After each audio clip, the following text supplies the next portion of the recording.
Oi, gente, tudo bem? Eu tô aqui com a Keller novamente. Oi, Keller, Oi, gente. Oi, Natasha. tudo bem? Tudo. Uma das coisas que a gente falou nas últimas semanas foi sobre o luto.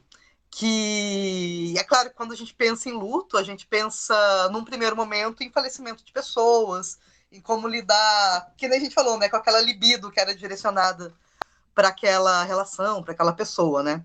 Mas, na verdade, conversando com a Keller depois, a gente vai vendo que os lutos na vida eles são vários.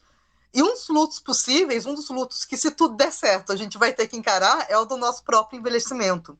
Então, o tema de hoje, fazendo um link com aquele tema do luto, a gente vai falar sobre envelhecimento, sobre como é esse processo, sobre como ele é um luto também, sobre como é perceber o próprio envelhecimento, perceber o envelhecimento das pessoas próximas. E é tudo isso. Como que você encara isso, Keller? Me conta. Eu acho que o primeiro ponto, né, Nath, assim, a gente não estava preparado para começar a viver tanto, né? Porque a expectativa de vida antigamente era bem mais baixa do que a expectativa de vida que a gente tem hoje.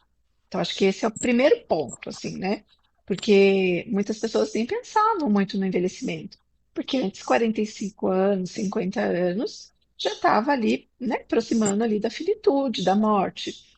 E nós começamos a viver mais, né? E o que fazer com esse tempo extra que eu tenho, né? Com essa longevidade que eu estou recebendo. E a gente não pode deixar de esquecer que a velhice, ela vai ser uma somatória de experiências de vida. Então, do jeito que eu tive a minha vida, ela vai influenciar na minha velhice. E até também o como eu vou estar vendo a velhice nas outras pessoas, né? Então, Uhum. assim, se eu tive uma vida da qual eu vivi, eu aproveitei, e eu tenho perspectivas, eu vou tendo aí uma velhice um pouco mais fácil de se encarar. Agora, se eu não tenho isso, eu vou ficando cada vez mais introspectiva, né? O Uhum. que que você me diz? É, eu acho que tem isso, né? Uma coisa que eu achei interessante nessa pesquisa que a gente fez é pensar que quando a gente está no processo de envelhecimento, a gente traz com a gente todas as idades que a gente teve. Eu acho essa visão muito interessante. Se a gente for pensar em Winnicott também, ele tem uma ideia do amadurecimento. Se tudo der certo, a gente vai. A gente não chega num ponto que amadurece e cai da árvore, né? Que nem uma manga, alguma coisa assim.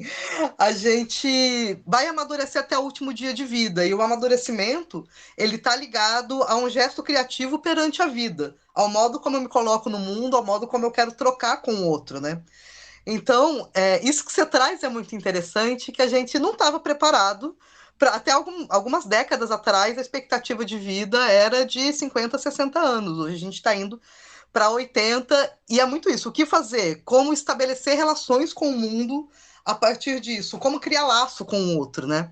Eu acho que muito do processo de envelhecimento e do que coloca, por exemplo, pessoas mais idosas numa posição um pouco mais depressiva, mais melancólica, é essa dificuldade de criar laços com o outro, porque isso não é incentivado, e existe questões de preconceito com idade, né? Que me fugiu o nome agora, me lembro. Etarismo? Etarismo, vamos voltar para isso então. E existem questões de etarismo na sociedade, o que parece que impede um pouco a interação entre diversas gerações, né? A gente está falando também do envelhecimento da população, e por conta disso também, se a gente for pensar socialmente, a questão de postos de trabalho, as pessoas não conseguem nem, sei lá, pessoas com 50 anos têm mais dificuldade para conseguir um posto de trabalho ao mesmo tempo que não podem se aposentar.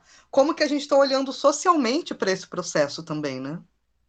E no envelhecimento, né, Nath, acho que uma coisa que a gente não pode esquecer, deixar de dizer, é a questão do tempo, né? Porque o tempo, quando eu sou jovem, quando eu sou, né, adolescente ali, eu nem penso nele, eu só vou vivendo, né? Uhum. Agora, quando eu já estou ali no meu envelhecimento, eu já não quero mais perder tempo, eu já não quero mais passar tempo, né? Então, eu quero assim, eu quero fazer do meu tempo alguma coisa, eu quero fazer com que esse tempo seja útil e que eu realmente esteja vivendo ele. né? E não aquela coisa de, Uhum. estou perdendo meu tempo aqui. Eu estou vivendo, né? Então, quando a velhice vai se aproximando, a pessoa ela quer viver.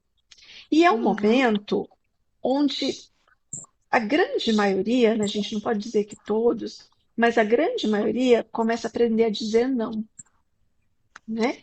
E não é não só para aquilo que é do outro que me atravessa, porque muitas vezes a gente, né, quando está na adolescência, na juventude, não sabe dizer não, vai aceitando tudo, aí vai ficando até por aqui das demandas dos outros. Não é só isso, mas também dizer não assim, né? A gente vai falar daqui a pouquinho sobre a diferença de envelhecimento masculino e feminino. Eu acho que o feminino, no envelhecimento, esse não ele acaba sendo mais presente, de dizer não para a opinião dos outros, de dizer não para aquilo que falam do meu corpo, de dizer não para aquilo que dizem que eu não posso usar roupa assim ou assado. Então, é uma Uhum. época também onde vários nãos começam a aparecer e que é muito necessário, até mesmo para a Uhum. pessoa conseguir viver esse momento, né? E uma coisa que eu acho muito bacana a gente considerar é que a velhice, a gente poderia considerar que não é, ela seria uma fronteira e não uma barreira, né? Porque barreira, ela está posta e eu não consigo ultrapassar. Uma fronteira, não. Uma fronteira, eu vou cruzar essa fronteira e vou passar por ela, né? Então, Uhum. é esse momento de dizer não e de saber que é um momento ali, a gente vai passando pelas experiências e que o envelhecimento também é preciso viver.